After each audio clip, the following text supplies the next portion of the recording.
A ver, recordemos que las clases pasadas estuvimos primero viendo lo que era sistema de endomembrana, que son ese conjunto de órganos que se comunican y que decíamos que la función principal era sintetizar proteínas. Acuérdense que incluía la membrana nuclear, el retículo rugoso, el retículo liso, el aparato de Golgi. ¿Ya? A eso llamamos sistema de endomembrana. Ya lo aprendimos. Y después, las clases pasadas, vimos que habían otros organelos, que hay muchos, ¿no es cierto?, en la célula eucariótica, que están libres y no están conectados unos a otros, pero cumplen funciones importantes. Y empezamos hablando con los lisosomas, ¿sí? ¿Se acuerdan? No sé si Beizaga Castelo me puede decir cuál era la función de los lisosomas o para qué sirven en la célula.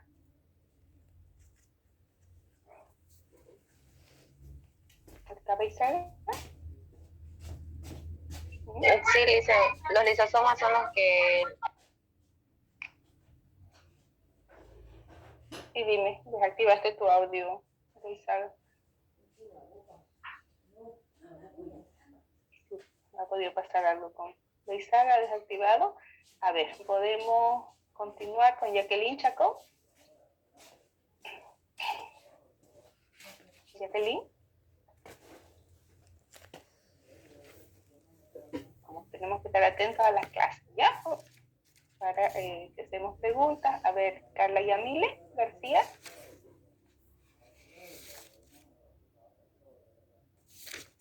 Carla, ¿tampoco? ¿No está Jacqueline ni Carla?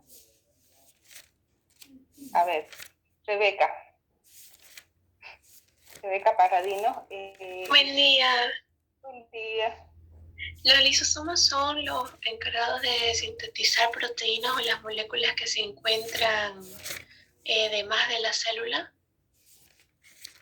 No, ellos no sintetizan las proteínas, Rebeca, porque los que sintetizan en sí las proteínas son los lisosomas que están adheridos al retículo endoplasmático rugoso, ¿ya?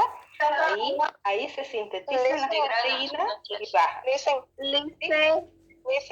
la función de digerir, la digestión, degradación. Eso, no nos olvidemos entonces, muy bien Juliana, que los lisosomas, acuérdense del profesor japonés que ganó el premio Nobel, ahí se van a acordar con la autofagia, ¿no ve? Sus estudios de autofagia, y que es autofagia, comerse a sí mismo. Entonces ahí se van a ir acordando que los lisosomas son estos organelos que están libres, bueno, que han salido del aparato de Golgi, acuérdense, como vesículas, que han sido liberados con enzimas dentro, enzimas oxidativas, hidrolíticas, que lo que hacen es la digestión celular, la digestión de partes de la propia célula, pero sobre todo también la digestión de virus, bacterias o moléculas que pueden ser dañinas para la célula, ¿ya? Acuérdense, son muy interesantes los lisosomas por el trabajo que hacen, y decíamos que están en mucha más cantidad, por ejemplo, en nuestros glóbulos blancos, que son nuestras defensas, o nuestro hígado, nuestros riñones, que son órganos de depuración, ¿ya? Entonces acuérdense que esos son los lisosomas. Lisis significa digestión, soma cuerpo, entonces son los que digieren los cuerpos.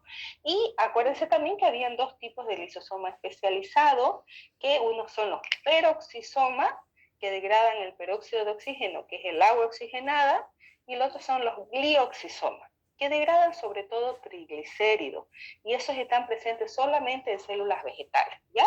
Entonces vayamos recordando lo que vamos pasando para seguir comprendiendo un poco también lo que vamos a avanzar en estas próximas semanas. Y la semana pasada vimos ¿se acuerdan de esta estructura que se llaman mitocondrias?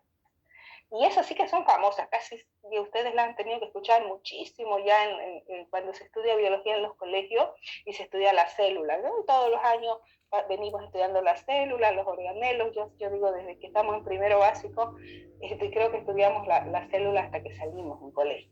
Y esta organela es muy importante porque es la organela que se encarga de darnos energía. Decíamos que si no tuviéramos mitocondria, como sucedió con algunos casos, algunos bebés, pues no podemos llegar a vivir. ¿Por qué? Porque no podemos vivir sin la energía para caminar, para comer, para hablar. Entonces, esta organela que se llama mitocondria mitocondria es muy fundamental en la célula, ¿no? Es muy importante. Y yo les mandé varios videitos. El último que le mandé después de la clase es más larguito, como de 9 minutos, pero me explica bien lo que es una mitocondria y sobre todo me explica la teoría de la simbiosis. ¿Se acuerdan que yo les conté? Que les decía que estas mitocondrias, al parecer, es lo que se tienen varias pruebas, es que hace millones de años era como una célula más. Una célula que vivía sola, sintetizaba sus proteínas, pero en algún momento esta otra célula quizás más grande, la fagocitó, la metió dentro y después se dieron cuenta que las dos se podían ayudar mutuamente y entonces empezaron a hacer respiración celular y empezaron a existir todos los organismos aerobios, ¿no? ¿Por qué? Porque vemos de que esta mitocondria toma CO2 que hay en el ambiente, dióxido, pero además toma azúcar, y con este azúcar y ese CO2 que entra, esa mitocondria produce, con el azúcar que entra y con el oxígeno, por eso somos aerobios, porque tomamos oxígeno, liberamos CO2 y liberamos esta molécula que se llama ATP, que es la molécula que nos da energía. ¿Ya? Entonces, a ver, repasamos un poquito cuál es el proceso de respiración celular. Lo primero que debemos saber es que todo el proceso de respiración celular se lleva a cabo en las mitocondrias, ¿no es cierto? ¿Qué es lo que necesitamos para hacer respiración celular? La presencia de oxígeno y la presencia de glucosa. Aquí vemos la presencia de glucosa, que es la molécula orgánica, y la presencia de oxígeno, ¿no es cierto? Que es lo que nosotros tomamos del aire. Entonces, esta glucosa entra a mi célula. Fíjense, esta es la célula y este es el citoplasma. Entonces, esta glucosa cuando entra al citoplasma de la célula, fíjense que puede tener dos caminos, ¿ya? Nosotros estamos estudiando principalmente que es si hay presencia de oxígeno. ¿Qué pasa cuando entra el azúcar, esta glucosa al citoplasma y hay presencia de oxígeno? Ocurre todo el proceso que llamamos como respiración celular. Si no encuentra oxígeno, que es lo que pasa a veces, yo les decía, cuando hacemos demasiado ejercicio físico, caminamos mucho, se nos acaba el oxígeno en nuestras partes, en nuestra célula, ¿qué hace este azúcar? Miren, hace un proceso de fermentación y se convierte en lactato, y eso muchas veces es lo que producen los calambres, ¿ya? Entonces ese es un camino que pueden tomar algunas células sin la presencia de oxígeno, pero a nosotros nos interesa esta parte, que es cuando la célula tiene oxígeno. Entonces, como nosotros metemos oxígeno en la respiración, ese oxígeno entra a la mitocondria y entra junto con esta glucosa, que no entra como glucosa en sí a la mitocondria, sino que ya ustedes saben, entran como piruvato, fíjense. Entonces viene aquí y en el citoplasma, con la ayuda de unas enzimas, la glucosa se divide en dos moléculas de 3 carbonos que se llaman piruvato. Y entonces el piruvato es el que entra a la matriz mitocondrial y ahí hace la segunda etapa, que es el ciclo de Krebs, que es todo eso que vimos que parecía tan complicado, que es tan complicado, ¿no es cierto? Y después del ciclo de Krebs hay una reacción de la mitocondria para ya producir ATP y para liberar dióxido de carbono. Entonces, ese es el proceso que yo les pedí que lo repasen, lo estudien un poquito, y esa es la fórmula general de la respiración, ¿no? Entonces, de ahora en adelante, cuando nosotros respiremos y metamos oxígeno, a ver, ustedes van a cerrar sus ojos y van a decir, a ver, este oxígeno se está yendo a mis pulmones, pero no se queda en mis pulmones, sino que de ahí pasa, ¿a dónde? A mi sangre. De mi sangre debe circular y llegar a cada una de mis células. ¿Para qué? Para entrar a mi mitocondria. Y junto con el alimento que yo ingiero, que sea proteína, sea grasa, todo se me convierte al final en glucosa. Y esa glucosa, ¿por dónde también entra a mi célula? Por mi sangre. Esa glucosa pasa a mi sangre y luego, con la ayuda de unas enzimas también, entra a mi célula. Acuérdense que hablamos que si esa glucosa no entra a la célula y se queda en la sangre, es lo que conocemos como diabetes, ¿no? Entonces, ¿por qué? Porque no tenemos la insulina, que es la molécula que me ayuda a entrar, digamos, a la célula, ¿ya? Entonces, hemos metido oxígeno y hemos metido glucosa. Esa glucosa entra a mi citoplasma, se divide en 2 ácido pirúvico y recién entra a mi mitocondria. Y hace ciclo de Krebs, fosforilación oxidativa. ¿Y qué pasa? Produce energía y produce dióxido de carbono más un poquito de agua, ¿ya? Y eso es lo que ven ustedes aquí. Entonces, cuando ven esta fórmula, ya imagínense todo el proceso. Miren, entra glucosa más el oxígeno que yo estoy tomando.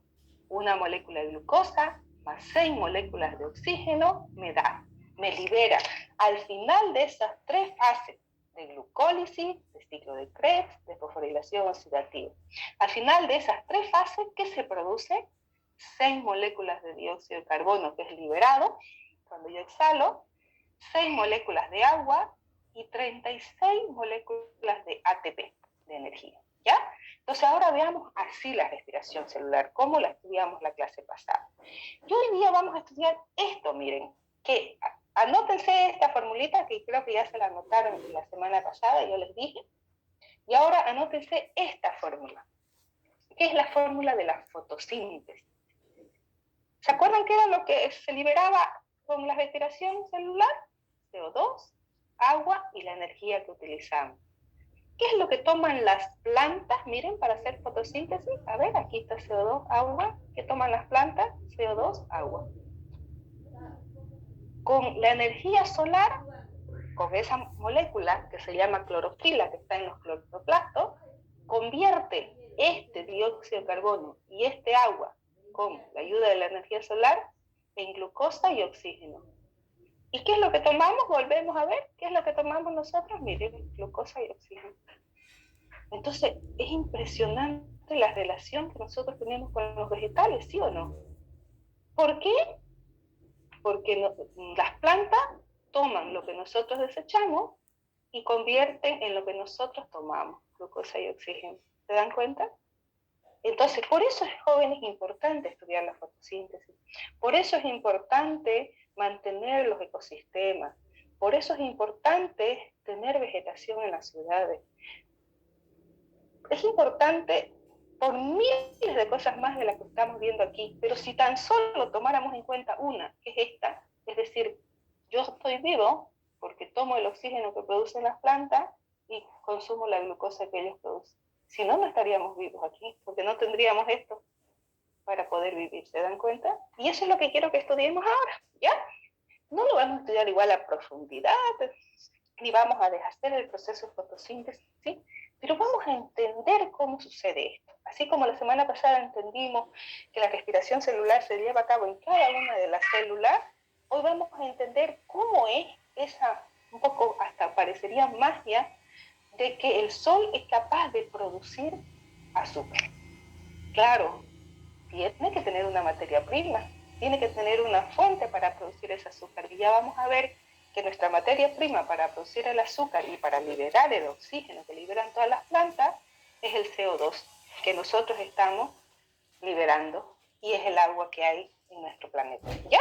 Entonces les invito a que lo estudiemos, lo veamos, atendamos, no va a ser muy largo, pero no dejemos la cámara encendida y nos vamos a desayunar o veamos el chat o lo que sea, sino que concentrémonos en estudiar un poquito esto de cómo son las células vegetales, cómo funcionan y cómo es la fotosíntesis. Vamos a empezar hablando de los plastidios, porque básicamente esa es la unidad. Ya revisen sus micrófonos, jóvenes. Ya en lunes pudimos ver un poco lo que eran los plastidios. Quizás no quedó muy claro porque a veces esas clases son más rápidas y no podemos profundizar mucho, pero los plastidios son organelos citoplasmáticos, jóvenes, que están presentes. ¿Hay un micrófono encendido, por favor? ¿Me dicen? Vanegas Medina. El micrófono. Vanegas Medina está con su teléfono. Sí, con su... ¿Y puede desactivar? Entonces, gracias. Entonces, estos plastidios que se conocen así Son unos organelos citoplasmáticos que están presentes solamente, jóvenes, en células vegetales.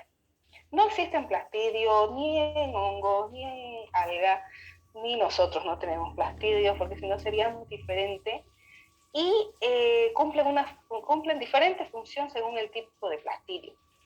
Estos plastidios, sobre todo los cloroplastos, que son, digamos, como la estrella de lo que más hablamos siempre, al igual que las mitocondrias, jóvenes, al parecer, hace millones de años también eran células aisladas, que vivían por ahí aisladas, y que fíjense que hubo otras células capaces también de englobarlo y de convertirse en estas células capaces de producir oxígeno. Que eso es lo importante en nuestro planeta para que se hayan generado millones y millones de especies diferentes, que son las especies que conocemos como aerobias, las especies que respiramos, ¿ya? Entonces estos plastidios, como ven, son organoides citoplasmáticos que están presentes solamente, acuérdense, en células vegetales eucariontes. Procariontes no tienen tampoco plastidios. Tienen pigmento, y la mayoría también puede sintetizar y acumular sustancias. ¿Para qué? Ya lo vamos a ver ahorita. Y veíamos que había 3 tipos de plastidio, acuérdense del lunes. Decíamos que habían uno, que eran incoloros, que su función básica era almacenar sustancias, y a eso lo llamamos leucoplastos. Leuco significa sin color, sin pigmento. Entonces, ¿para qué nos va a servir un plastidio que no tiene pigmento? Pues esos se ocupan para acumular sustancias. Y generalmente están en los granos, están en las raíces, en los tubérculos. Por ejemplo, ahorita vamos a ver imágenes de papa, o vamos a ver imágenes de, no sé, soya, o vamos a ver de maní, por ejemplo, y vamos a ver que, por ejemplo, los que almacenan almidón se llaman amiloplastos. ¿Quiénes almacenan almidón? Arroz, maíz, papa, yuca. Todo eso cuando comemos, ahorita se van a dar cuenta, son bolsitas que están llenas de almidón. Por eso, siempre que la gente no quiere comer mucho carbohidrato, debe evitar eso, porque eso ¿qué es? Solamente carbohidrato. Ya van a ver ahorita en la foto. Hay otros leucoplastos que su función es almacenar proteínas. Entonces, esos son bien interesantes, ¿no? La quinoa, la soya, la lenteja. Entonces, esos almacenan principalmente proteínas y no tanto almidón. Y hay otros que lo que almacenan son aceites. Por eso tenemos, por ejemplo, el maní o el girasol, la misma soya, que tiene cantidades grandes de aceite, y a eso se llaman oleoplastos, ¿ya?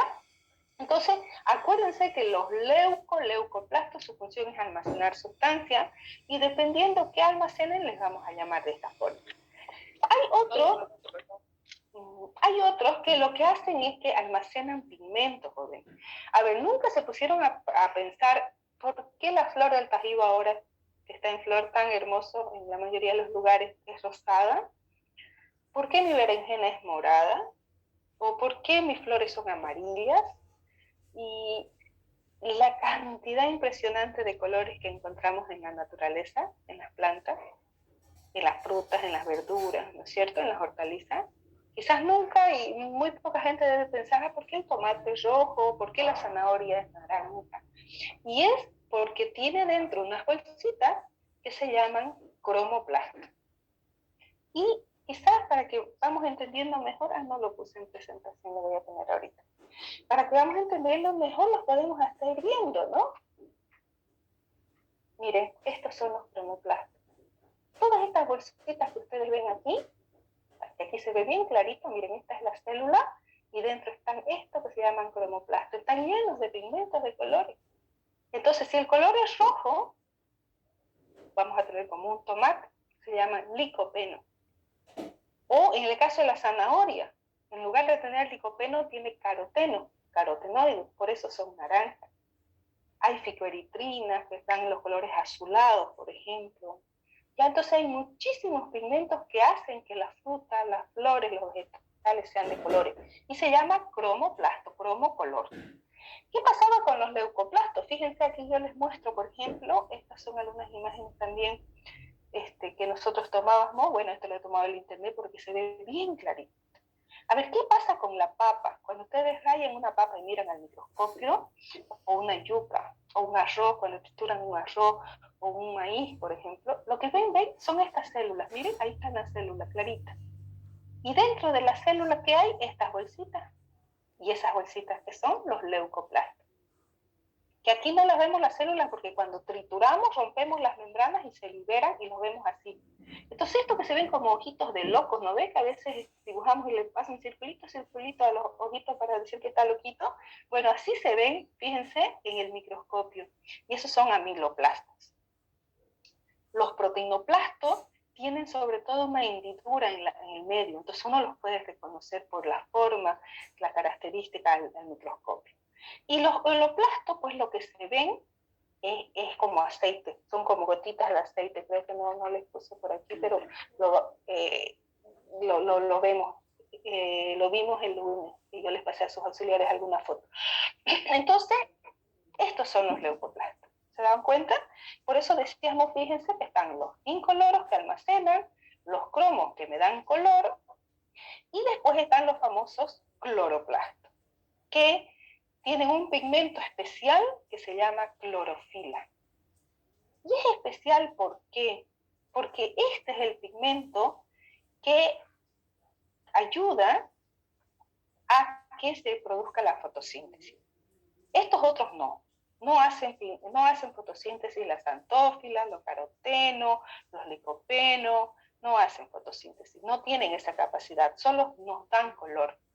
Mientras que la clorofila tiene la capacidad de, con la luz del sol, hacer una serie de subidas y bajadas de electrones y unos procesos bien complicados, y con la ayuda del CO2 y del agua formar glucosa y liberar oxígeno, que es el proceso de fotosíntesis que vamos a aprender hoy.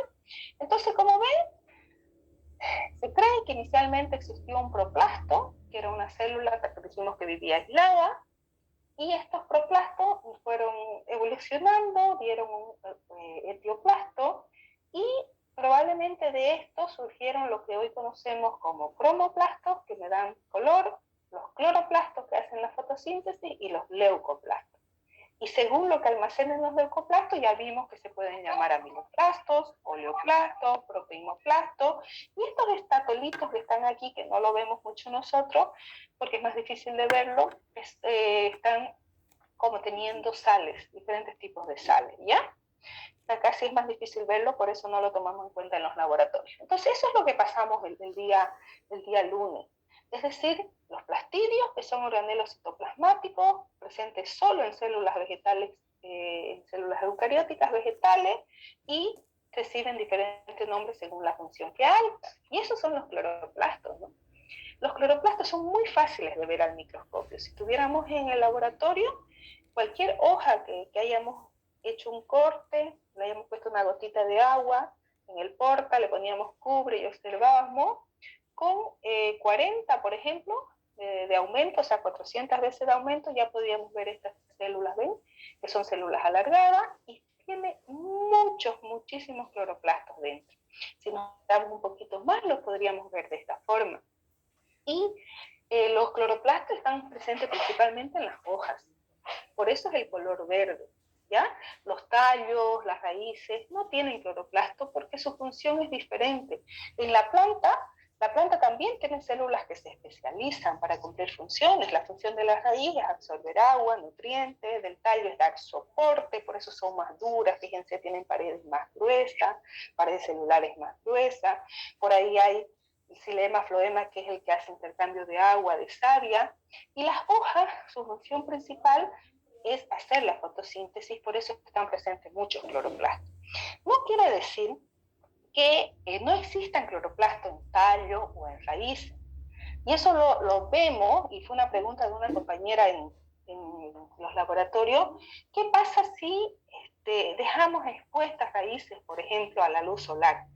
¿Ustedes se han dado cuenta alguna vez qué pasa si dejan las papas mucho tiempo a la luz solar? Las papas estas que consumimos, algunas se vuelven medias verdes, ¿han visto? ¿Por qué? Porque tiene cloroplasto muy bajo, pero que como están bajo tierra, no necesitan hacer fotosíntesis, si no la hacen, estos cloroplastos no se activan. Pero cuando los sacamos a la luz solar, algunos pueden activarse. Lo mismo pasa con las hojas, no es que no tengan cromoplastos, tienen, pero cuando hay mucho sol, quienes realmente están trabajando y están ejerciendo la función son los cloroplastos, haciendo la fotosíntesis. ¿Qué pasa en las ciudades, por ejemplo, en los lugares donde en el invierno tenemos muy poquitas horas de luz? En Europa, por ejemplo, en el invierno amanece a las 10, 11 de la mañana y a las 3, 4 de la tarde ya está de noche. Es verdad, es terrible, pero es así. Entonces, las horas luz se nos acortan mucho y tenemos muchas horas más de oscuridad. Entonces, ¿qué pasa con los cromoplastos en las hojas? Se activan y esas hojas, en lugar de seguir verde, se vuelven cafecitas, ¿no es cierto? Y en muchos casos, según las plantas, se caen porque no tienen la luz para hacer la fotosíntesis. Entonces, así funcionan las plantas, dependiendo del clima, de la cantidad de horas luz, de muchos factores, ellas también se van regulando, ¿ya? Y eso es lo que entonces queríamos ver sobre los plastidios. Que no sé si tienen pregunta o duda sobre los plastidios. ¿Para qué empecemos a estudiar estos señores? Miren qué bonita imagen, que se llaman cloroplastos, ¿ya? No vamos a estudiar más ya los cromos ni los leucos, sino que nos vamos a centrar en estos señores que se llaman cloroplastos, porque son los que hacen la fotosíntesis. ¿Tienen dudas o preguntas? ¿No? Bueno, vamos pasando entonces. ¿Sí? Doctora, los leucoplastos dijo que son los que carecen de clorofila, ¿no? Los leucoplastos carecen de pigmento. De pigmento. ¿Y los aminoplastos, por ende, también? Claro, en los leucoplastos hemos estudiado 3 tipos de leucoplastos: amiloplastos, proteinoplastos y holoplastos. Todo eso son leucoplastos. O sea, vamos a decir como que el título grande es leuco, y esos leucos se clasifican según lo que almacenan, ¿ya? Los leucoplastos que almacenan almidón los vamos a llamar amiloplastos. Los leucoplastos que almacenan aceite, oleoplastos. Los leucoplastos que almacenan proteínas, proteinoplastos. ¿Sí? ¿Tienes dudas aún no? Sí, no, está bien, gracias, doctor. Ya. Bueno, entonces ahora entramos a estudiar los cloroplastos. ¿Ya? Fíjense que decíamos que estos señores son los famosos porque hacen fotosíntesis, tienen una forma como de disquito, así medio alargadito, tienen entre 4 y 6 micras, por eso se los puede ver bien con nuestro microscopio, con 1000 aumentos, los podemos ver bastante bien también, con 400 ya los vemos, pero los podemos ver mejor. Hay bastante cloroplastos por célula, entre 20, 40, en algunos más, y en otros menos, dependiendo de dónde esté. Por ejemplo, si es una célula de tallo, como decíamos, puede tener mucho menos cloroplastos, ¿ya?